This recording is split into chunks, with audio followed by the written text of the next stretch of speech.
চাকরির দাবিতে হামাগুড়ি দিয়ে ডোরিনা ক্রসিংয়ে বিক্ষোভ আপার প্রাইমারি চাকরি প্রার্থীদের। কেটেছে 1 দশকেরও বেশি সময়, কিন্তু এখনও চাকরির অপেক্ষায় তারা।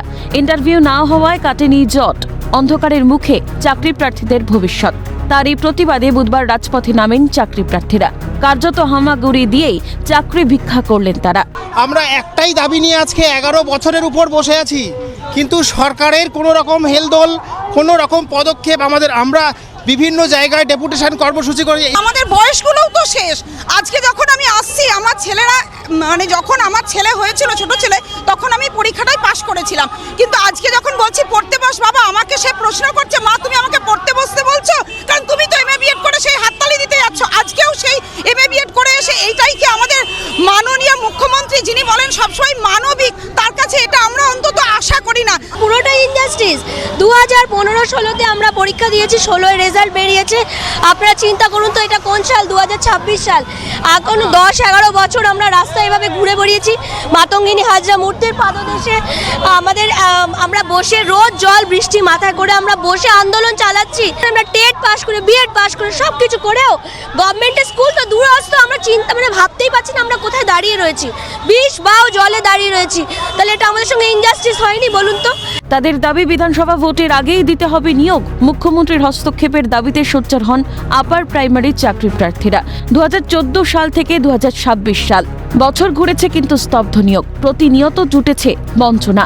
অভিযোগ, 12 বছর ধরে আপার প্রাইমারি সিট আপডেট করা হয়নি।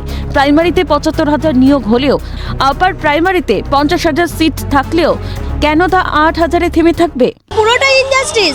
2015-16তে আমরা পরীক্ষা দিয়েছি, 16-এর রেজাল্ট বেরিয়েছে। আপনারা চিন্তা করুন তো, এটা কোন সাল? 2026 সাল। এখন 10-11 বছর আমরা রাস্তায় এভাবে ঘুরে বেরিয়েছি। মাতঙ্গিনী হাজরা মূর্তির পাদদেশে আমরা বসে, রোদ জল বৃষ্টি মাথায় করে আমরা বসে আন্দোলন চালাচ্ছি। আমরা টেট পাস করে, বিএড পাস করে, সব কিছু করেও গভর্নমেন্টের স্কুল তো দূরস্থ। আমরা ভাবতেই পারছি না আমরা কোথায় দাঁড়িয়ে রয়েছি। 20 বাও জলে দাঁড়িয়ে রয়েছি।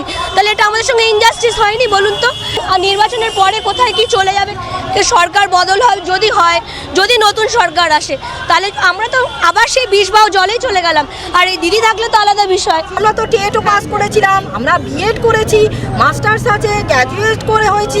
তাহলে আমাদের নিয়োগটা দিতে অসুবিধা কোথায়? আমাদের কাট অফ হাই আছে, অথচ আমরা আপনাদের পাতা ফাঁদে পড়ে গেছি। এখন এই ফাঁদ থেকে উদ্ধার করতে হলে মাননীয়কেই করতে হবে। দীর্ঘ 11 বছরের বঞ্চনা আর কর্মহীনতার যন্ত্রণা নিয়েই ফের শহরের বুকে প্রতীকী নবান্ন অভিযানে সামিল হন তারা। শিয়ালদা থেকে মিছিল SN ব্যানার্জি হয়ে পৌঁছয় মাতঙ্গিনী হাজরার মূর্তির পাদদেশে।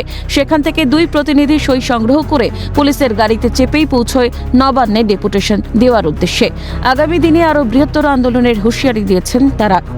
ক্যামেরায় জনি মণ্ডল ও সমীরণ হাওলাদারের সঙ্গে অভিরূপা সাহা ও দীপাঞ্জনা সাউয়ের রিপোর্ট, ক্যালকাটা নিউজ।